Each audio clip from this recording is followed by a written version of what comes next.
Nul. Férouz Masmi est partner et non-governmental advisor to the French Competition Authority at International Competition Network.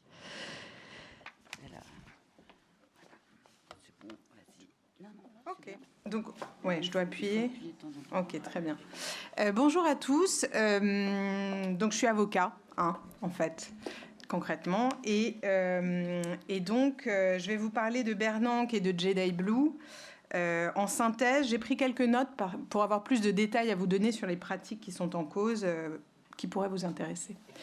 Alors, comme vous le savez tous, il y a énormément d'actions qui sont en cours contre Google à travers le monde actuellement. Il y en a une dont on parle beaucoup, qui est aux États-Unis et qui a été initiée par le Texas, le procureur de l'État du Texas, Ken Paxton, et à laquelle, je dirais, les 16 autres États américains se sont joints.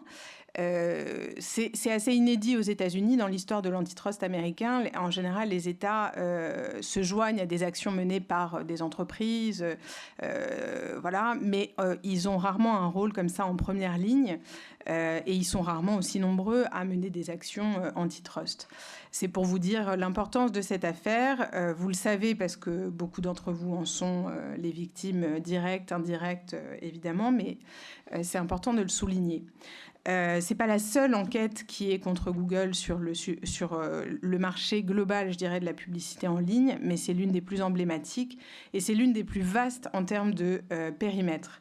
Ce que je vais vous dire aujourd'hui sur les pratiques qui sont en cause, ça ressort de la plainte elle-même, telle qu'elle a été modifiée dans sa 3e version qui a été déposée en janvier dernier. Ça ne préjuge pas, je le précise quand même, de la décision qui sera prise par le tribunal américain qui est saisi. Cette affaire n'est pas encore jugée.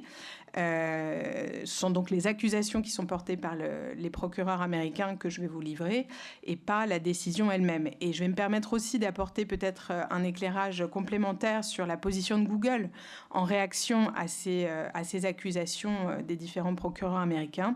Parce que c'est pas inintéressant, ça rejoint pas mal la défense de Google dans un autre dossier, pour le coup européen, concernant l'affaire Google Shopping.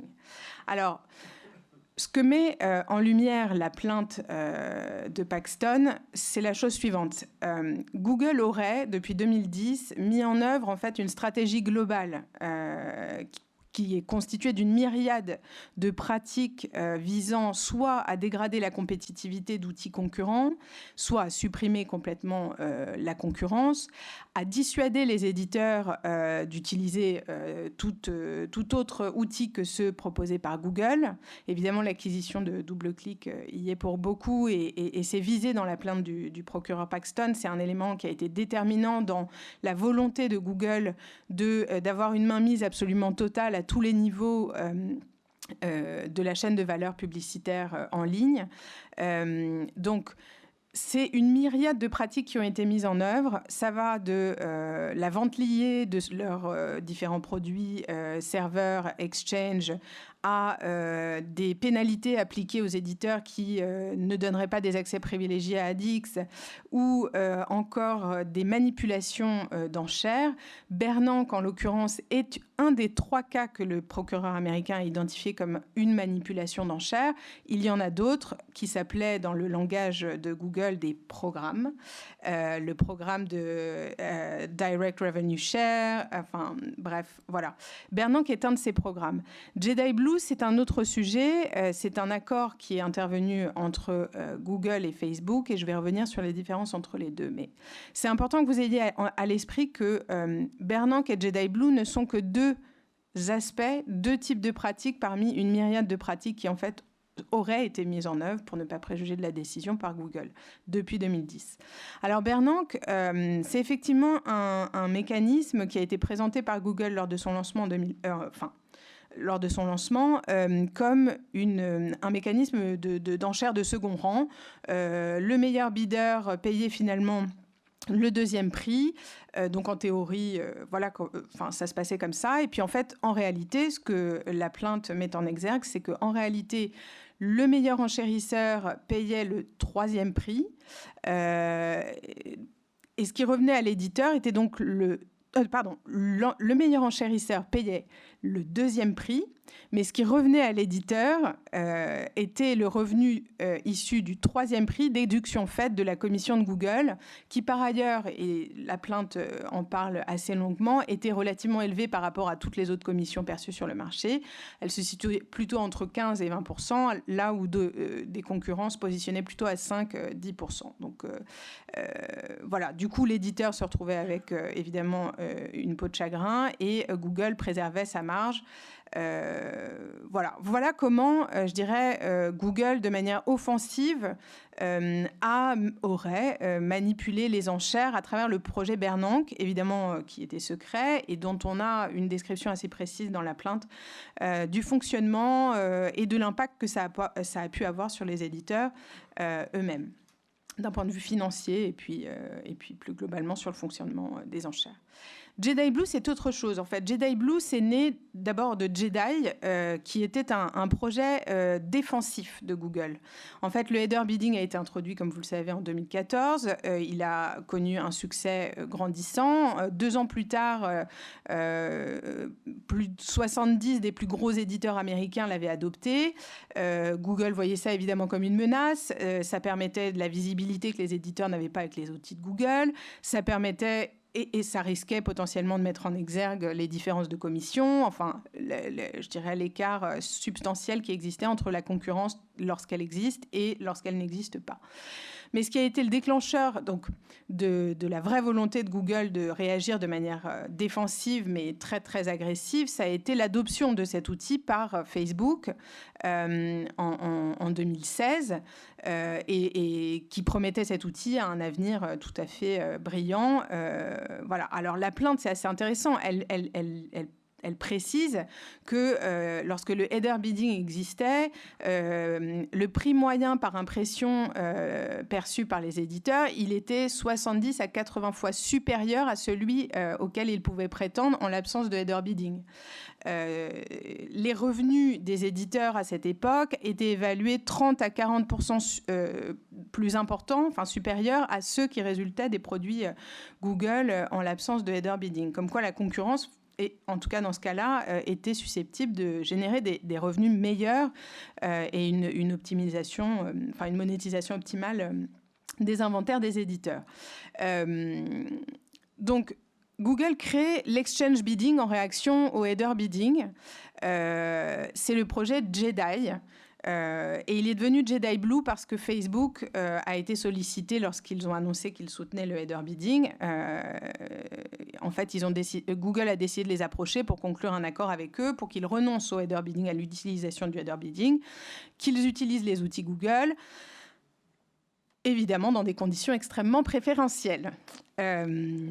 Donc, si vous voulez, je rentrerai dans le détail mais bon, évidemment, ils bénéficiaient déjà d'une commission bien moins importante. Elle a été baissée de 20 à 5%.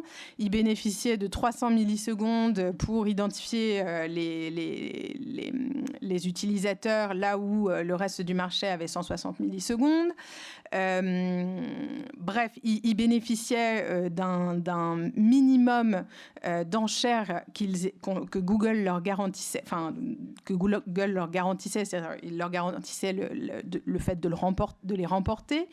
Voilà, donc on a comme ça un certain nombre d'avantages inégalables pour le reste du marché qui auraient été convenus entre les deux gros opérateurs de la pub en ligne, donc Google et Facebook dans cet accord Jedi Blue.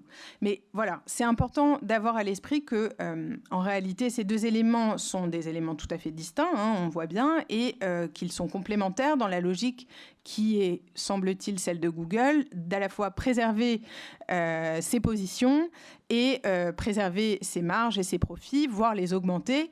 Et si je ne vous dis pas de bêtises, il me semble que l'accord avec Facebook a permis de générer entre 250 et 400 millions d'euros supplémentaires de revenus pour Google du fait de l'utilisation de cet exchange bidding qui est devenu évidemment le standard, parce que le header bidding est mort du fait de cet accord. Alors, bon, je pourrais, si vous le souhaitez, entrer dans plus de détails sur les avantages ou les pratiques, mais je voulais aussi vous dire que ça, c'est la plainte aux États-Unis, mais en Europe, en Europe, il y a des développements qui sont très intéressants pour vous. D'abord, une partie des pratiques, et notamment celles couvertes par la Bernanke, ont été traitées en France dans une décision qui date de 2021. En juin 2021, l'autorité a sanctionné Google. Alors, c'est pas tant la sanction qui est intéressante que le fait que Google ait pris des engagements pour modifier son comportement à l'avenir. Et j'ai presque une question pour vous. Est-ce que Google a modifié son comportement depuis juin 2021 et si ce n'est pas le cas, vous pouvez... Est-ce que vous pouvez donc lever la main si vous pensez que Google a modifié ses comportements? Donc, il y a une main levée dans la salle. Bon. En tout cas, voilà, si vous aviez des opinions divergentes, eh bien, sachez que vous n'êtes pas sans recours, entre guillemets, car il est d'usage quand on s'engage, quand on prend des engagements devant l'autorité de la concurrence, qu'un mandataire, un trustee, soit désigné pour surveiller la bonne exécution de ces engagements. Donc, si vous aviez des sujets à cet égard, vous pouvez tout à fait faire appel à ce mandataire pour vous en émouvoir, le cas échéant. C'est ce qui fait que le droit de la concurrence peut être appliqué de manière efficace. L'autre moyen aussi, alors je mentionnais des montants évalués par Google ou par le procureur américain sur la base des documents obtenus dans la Discovery. C'est sans considération des montants de préjudice qui ont pu être évalués depuis notamment la décision de l'autorité française. Dans la décision de l'autorité française de concurrence, il y a quand même un paragraphe, il me semble que c'est autour de 440 ou 448, qui dit que le préjudice subi par un éditeur du fait... Alors, l'autorité, elle a abordé le sujet sous l'angle de l'autopréférence. Ce n'est pas nécessairement l'angle qui est utilisé par les Américains, mais ça se rejoint. Enfin, les Américains vont un peu plus loin. Mais sur cette pratique d'autopréférence entre l'exchange et le serveur, l'autorité dit que les équipes internes de Google ont évalué le préjudice d'un éditeur à environ 5 à 35 millions d'euros par an. Alors, ça varie, la fourchette est assez large, mais ça varie notamment en considération du fait que l'éditeur utilise ou non exclusivement les outils de Google, parce qu'on est plus ou moins impacté par ces restrictions quand on fait appel qu'à Google ou quand on essaye de faire appel à d'autres. Voilà. Mais c'est pour vous donner une idée de l'étendue des préjudices en France qui ont pu être causés aux éditeurs du fait de cette seule pratique, qui est une des pratiques qui fait l'objet des investigations américaines. Et typiquement, vous le savez sûrement, mais c'est important que vous l'ayez en tête, en France, il commence à y avoir des actions en réparation de dommages concurrentiels, en dommages et intérêts, individuels ou collectives. Et ces actions, elles sont facilitées par la circonstance qu'il y a une décision de l'autorité de concurrence qui admet l'existence d'une faute de la part de Google, en l'occurrence, mais de manière générale. Donc, il ne vous reste plus qu'à prouver votre préjudice individuel, j'ai envie de dire, mais voilà. Donc, ça, c'est aussi une option, c'est-à-dire que dans l'équilibre économique général, il y a votre activité business et puis il y a aussi, je dirais, ce que vous pouvez récupérer sur ce qui vous aurait été dû pendant un certain temps. Et en l'occurrence, l'autorité de la concurrence considère que les pratiques ont duré pendant 7 ans. Donc, voilà.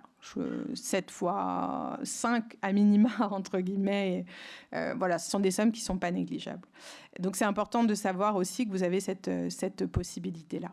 Et en dernier lieu, je dirais l'actualité brûlante sur ce sujet de Jedi Blue, c'est que l'autorité anglaise, la CMA et la Commission européenne ont décidé d'ouvrir une enquête sur le terrain du droit à la concurrence, uniquement centrée sur Jedi Blue, donc ce fameux accord entre Google et Facebook.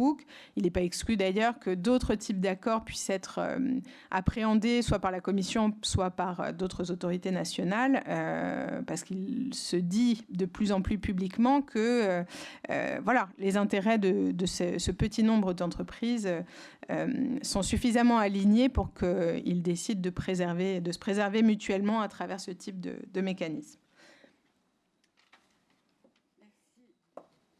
Merci beaucoup. C'était pas facile comme mission. Non, restez.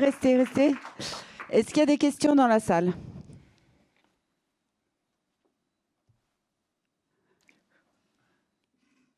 Eh bien non. On va enchaîner.